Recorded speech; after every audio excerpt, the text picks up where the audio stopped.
Hello everyone, Keynes technology के quarter three के result आ गए हैं। तो आज इस कंपनी के क्वार्टर थ्री के रिजल्ट का एनालिसिस करेंगे। साथ में जो मैनेजमेंट की तरफ से कॉन कॉल हुई है उसके मेजर क्या क्या हाइलाइट्स हैं उनको भी डिस्कस करेंगे। एंड लास्टली ये जानने की कोशिश करेंगे कि इस कंपनी के अंदर ऐसा कोई अपॉर्चुनिटी बनती हुई दिखाई दे रही है या फिर नहीं दिखाई दे रही है। तो इस कंपनी के क्वार्टर थ्री के रिजल्ट का डिस्कशन करने से पहले एक बार ये जान लेते हैं कि FY 26 के लिए मैनेजमेंट की तरफ से क्या ग्रोथ गाइडेंस था।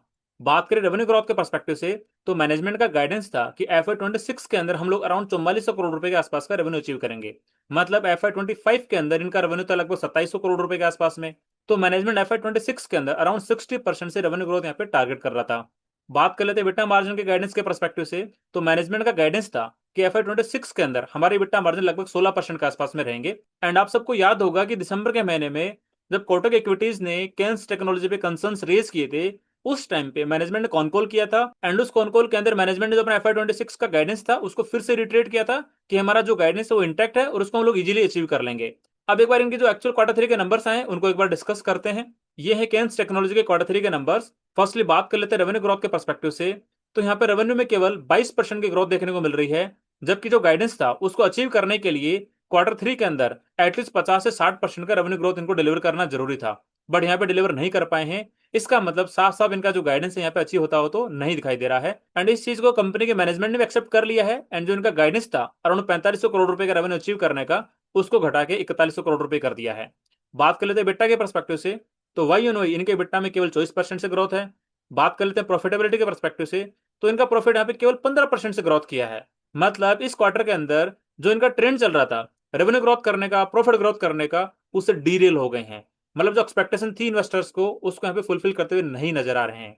बात कर लेते हैं 9 मंथ के परस्पेक्टिव से, तो इनका रेवेन्यू वाई ऑन वाई शुरुआत के 3 क्वार्टर में केवल 37% से ग्रोथ किया है, जबकि एटलीस्ट जो इनका गाइडेंस था उसके अकॉर्डिंग यहाँ पे एटलीस्ट 50 से 55% ग्रोथ करना चाहिए। मानते हैं कि जो इनका क्वार्टर फोर होता है वो अच्छा होता है, उसके अंदर 70 से 80% के आसपास में रेवेन्यू ग्रोथ आ जाती है। बट फिर भी शुरुआत के 3 क्वार्टर के अंदर इनका जो गाइडेंस था उसको अचीव करने के लिए एटलीस्ट 50 से 55% की रेवेन्यू ग्रोथ आनी चाहिए। बात कर लेते हैं बिट्टा के परस्पेक्टिव से, तो वाई एन वाई इनका बिट्टा में 55% से ग्रोथ किया है। एंड बात करें बिट्टा मार्जिन के परस्पेक्टिव से, इनका गाइडेंस था 16% का। एंड जो शुरुआत के 3 क्वार्टर के अंदर इनका बिट्टा मार्जिन है लगभग 15.90% के आसपास में आया है। मतलब जो इनका गाइडेंस था बिट्टा मार्जिन का उसके आसपास यहाँ पे डिलीवरी होती हुई नजर आ रही है। बात कर लेते हैं प्रॉफिटेबिलिटी के परस्पेक्टिव से, तो वाई एन वाई इनका प्रॉफिट यहाँ पे 54% से ग्रोथ हुआ है। एंड इस कंपनी के बारे में जो सबसे इंपॉर्टेंट मैट्रिक था नेट वर्किंग कैपिटल डेज का, उसके बारे में डिस्कस कर लेते हैं। H1 के रिजल्ट के बाद में जो इनका नेट वर्किंग कैपिटल डेज था वो 116 डेज के आसपास में था। एंड मैनेजमेंट का गाइडेंस था कि इसको हम घटा के FY 26 के एंड तक 80 डेज तक ले आएंगे। बट यहाँ पे तो अपोजिट डायरेक्शन में जाता हुआ दिखाई दे रहा है। बिकॉज H1 के अंदर इनका नेट वर्किंग कैपिटल डेज था 116 दिन का, एंड अभी बढ़ के 139 डेज का हो गया है। इसका मतलब जो इनके बाकी के पैरामीटर्स है लाइक रिसीवेबल डेज का, इन्वेंट्री डेज का, वो भी यहाँ पे अच्छे से इंक्रीज हो गए होंगे। अब इस कंपनी के जो इन्वेंट्री डेज हैं और रिसीवेबल डेज हैं उनके बारे में डिस्कस कर लेते हैं। शुरुआत के 3 क्वार्टर के अंदर इस कंपनी का जो इन्वेंट्री डेज है वो 118 दिन का है। मतलब H1 के बाद में इनका इन्वेंट्री डेज 104 दिन का था, वो भी यहाँ पे बढ़ता हुआ दिखाई दे रहा है। एंड साथ में बात करें रिसीवेबल डेज के बारे में, तो H1 के बाद में इनका रिसीवेबल डेज था 131 का, वो भी यहाँ पे इंक्रीज होकर 139 हो गया है। मतलब क्वार्टर थ्री के बाद में इस कंपनी के जो फंडामेंटल्स थे यहाँ पे और ज्यादा खराब होते हुए दिखाई दे रहे हैं। तो ये हमने डिस्कस करे केन्स टेक्नोलॉजी के क्वार्टर थ्री के नंबर्स। अब एक बार थोड़ा नंबर्स को समराइज कर लेते हैं। फर्स्टली बात करते हैं रेवेन्यू ग्रोथ के बारे में, तो क्वार्टर थ्री के अंदर इस कंपनी का रेवेन्यू यहाँ पे केवल 22% से ग्रोथ हुआ है। एंड साथ में जो इसके बाकी के फंडामेंटल्स है, भले ही बात करो वर्किंग कैपिटल डेज की, भले ही बात करो इन्वेंट्री डेज की, भले ही बात करो रिसीवेबल डेज की, वो भी यहाँ पे खराब होते हुए दिखाई दे रहे हैं। मतलब क्वार्टर थ्री के रिजल्ट के बाद में इस कंपनी के फंडामेंटल यहाँ पे और कमजोर होते हुए दिखाई दे रहे हैं। एंड साथ में जो मैनेजमेंट का गाइडेंस था FY 26 को लेके, वो भी यहाँ पे अचीव होता हुआ दिखाई नहीं दे रहा है, जिसकी वजह से मैनेजमेंट ने FY 26 के लिए अपना गाइडेंस कट कर दिया है। एंड जो 4500 करोड़ रुपीज का गाइडेंस था उसको घटा के यहाँ पे केवल 4100 करोड़ रुपए कर दिया है। अब ये डिस्कस करते हैं कि कौन कॉल के अंदर मैनेजमेंट ने और क्या क्या मेजर पॉइंट्स यहाँ पे डिस्कस करे हैं। सबसे मेजर हाईलाइट तो यही था कि मैनेजमेंट की तरफ से जो रेवेन्यू का गाइडेंस था 4500 करोड़ रुपीज का, उसको घटा के 4100 करोड़ रुपए कर दिया है। एंड साथ में मैनेजमेंट ने गाइडेंस दिया है कि क्वार्टर फोर के अंदर हम लोग अराउंड 1700 करोड़ रुपीज का यहाँ पे रेवेन्यू अचीव कर लेंगे। मतलब लास्ट ईयर क्वार्टर फोर के अंदर इनका रेवेन्यू था अराउंड 900 करोड़ रुपए के आसपास में। तो इस साल यदि 1700 करोड़ रुपए का रेवेन्यू अचीव करते हैं तो वाई एन वाई इनको अराउंड 80 से 90% से ग्रोथ दिखानी पड़ेगी। तो वो तो एक बार देखना पड़ेगा जो क्वार्टर फोर के एक्चुअल रिजल्ट आएंगे उसके अंदर एक्चुअली 1700 करोड़ रुपए की डिलीवरी हो रही है या फिर नहीं हो रही है। बिकॉज मैनेजमेंट यहाँ पे जो गाइडेंस कट कर रही है उसके बाद में जो मैनेजमेंट पे जो हमारा कॉन्फिडेंस था वो यहाँ पे खराब होता हुआ दिखाई दे रहा है, बिकॉज इन्वेस्टर्स ने इस कंपनी के बारे में जो कैलकुलेशन कर रखी थी वो सारी कैलकुलेशन यहाँ पे इस वाले रिजल्ट के बाद में खराब होती हुई दिखाई दे रही है। इसलिए मैनेजमेंट यहाँ पे जो बारी बारी से गाइडेंस दे रहा है उस पर उतना भरोसा दिखाई नहीं दे रहा है। यदि मैनेजमेंट को गाइडेंस कट करना था तो दिसंबर के महीने में जो इन लोगों ने यहाँ पे फिर से कॉल किया था कोटक इक्विटीज वाले कंसर्न के बाद में, उस टाइम पे भी अपना गाइडेंस यहाँ पे कट कर सकते थे।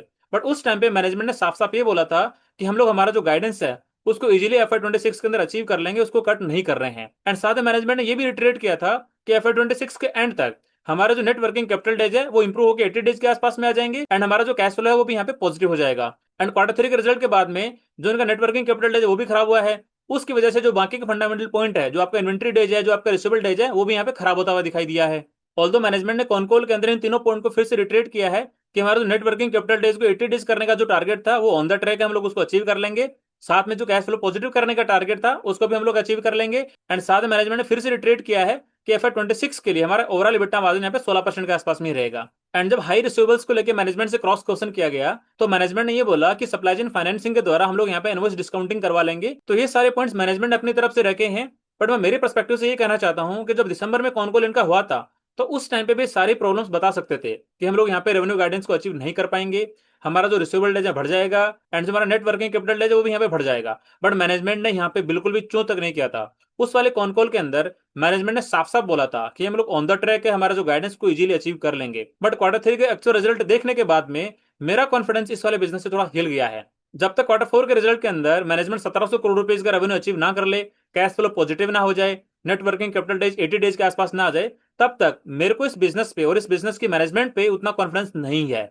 एक बार मैनेजमेंट ने यहाँ पे कॉन्फिडेंस लूज किया है, उस कॉन्फिडेंस को फिर से रीगेन करना पड़ेगा। एंड उस कॉन्फिडेंस को रीगेन करने के लिए आज की कॉल के अंदर मैनेजमेंट ने जो यहाँ पे गाइडेंस दिया है उसको फिर से अचीव करना पड़ेगा। एंड यदि क्वार्टर 4 के अंदर इस कंपनी का जो रिवाइज गाइडेंस है वो अचीव नहीं होता है तो उस टाइम पे इस कंपनी का स्टॉक के अंदर एक स्टीप फॉल देखा जा सकता है। बट मैं तो इन समरी ये कहना चाहता हूं कि क्वार्टर 4 तक एक बार वेट करते हैं एंड क्वार्टर 4 के अंदर जो मैनेजमेंट की तरफ से रिवाइज गाइडेंस है उसके डिलीवर होने का इंतजार करते हैं। सबसे मेजर पॉइंट यहाँ पे है कि इनका नेटवर्किंग कैपिटल डेज है वो इंप्रूवमेंट होकर 80 डेज तक आना चाहिए एंड साथ में जो कंपनी का कैश फ्लो पॉजिटिव करने का गाइडेंस है वो अचीव होना चाहिए। एंड साथ में मैनेजमेंट ने जो 1700 करोड़ रुपीज का रिवाइज गाइडेंस दिया है वो तो यहाँ पर डिलीवर होना ही चाहिए। ऑल्दो मैनेजमेंट ने यहाँ पे रिट्रेट किया है कि FY28 के लिए हमारा जो गाइडेंस था $1 बिलियन का वो इंटैक्ट है, उसको हम अचीव करेंगे। एंड साथ में FY30 का जो गाइडेंस है $2 बिलियन का उसको भी अचीव करेंगे। बट मेरा ऐसा मानना है जो हमारे शॉर्टर ड्यूरेशन के गाइडेंस है पहले उनको तो अचीव करो, उसके बाद में सोचेंगे ना आगे के नियर टर्म के गाइडेंस के बारे में। तो यही मैं तो इन समरी कहना चाहता हूं, एक बार क्वार्टर 4 के रिजल्ट तक इंतजार करते हैं मैनेजमेंट किस तरह से यहाँ पर डिलीवरी देता है। मैनेजमेंट ने जो रिवाइज गाइडेंस दी आज के कॉल के अंदर यदि उनको अचीव करता है तो फिर जो उनके अपकमिंग गाइडेंस होंगे उन पर रिलाई करेंगे। एंड यदि मैनेजमेंट रिवाइज गाइडेंस को डिलीवर नहीं कर पाती क्वार्टर 4 के अंदर तो इस कंपनी के मैनेजमेंट पर भरोसा करना हमारे पोर्टफोलियो के लिए थोड़ा घातक साबित हो सकता है। तो ऐसे जिस कंपनी का जो फॉरवर्ड पैग रेशियो है उसका कैलकुलेशन करने का कोई सेंस हमें बनता नहीं है, बिकॉज मैनेजमेंट के गाइडेंस यहाँ पे बारी बारी से हिले जा रहे हैं। एंड यदि अपकमिंग क्वार्टर के अंदर जब गाइडेंस अचीव कर लेंगे, नया गाइडेंस देंगे, तब एक बार दोबारा कैलकुलेट करेंगे कि इस कंपनी का फॉरवर्ड पैग रेशियो क्या बनता है, अपॉर्चुनिटी बनती है फिर नहीं बनती है। तो मैं तो लास्ट इन समरी ये कहना चाहता हूं कि एक बार वेट करते हैं क्वार्टर 4 के रिजल्ट तक, मैनेजमेंट का जो रिवाइज गाइडेंस है उस पर मैनेजमेंट यहाँ पे खरी उतरती है, क्या डिलीवरी कर पाती है फिर नहीं कर पाती है। उसके बाद एक बार दोबारा रिव्यू करेंगे और दोबारा डिस्कस करेंगे कि क्या करना है इस कंपनी के साथ में। तो ये जस्ट मैंने मेरा पर्सपेक्टिव शेयर किया है, मेरी तरफ से कोई स्टॉक रिकमेंडेशंस नहीं है। आप लोग अपनी खुद की रिसर्च करना, खुद का एनालिसिस करना एंड जो आपके इन्वेस्टमेंट एडवाइजर हैं उनसे डिस्कस करके डिसाइड करना कि आपके स्टॉक के अंदर इन्वेस्टमेंट करना है या फिर नहीं करना है। एंड यदि आपका कोई डिफरेंट ओपिनियन या फिर क्वेरी है तो कमेंट सेक्शन में पूछना बिल्कुल मत भूलना। एंड यदि वीडियो आपको अच्छा लगा है तो लाइक जरूर करना एंड चैनल को सब्सक्राइब करना बिल्कुल मत भूलना, बिकॉज ऐसे ही मैं हाई ग्रोथ करने वाली कंपनीज के क्वार्टरली रिजल्ट का एनालिसिस करके वीडियो बना के यहाँ पे अपलोड करता रहता हूँ जो आप लोगों को हेल्प करेगा आपके पोर्टफोलियो को रिस्ट्रक्चर करने में। तो ठीक है, आज के लिए इतना ही, मिलता है नेक्स्ट वीडियो में, तब तक के लिए थैंक यू।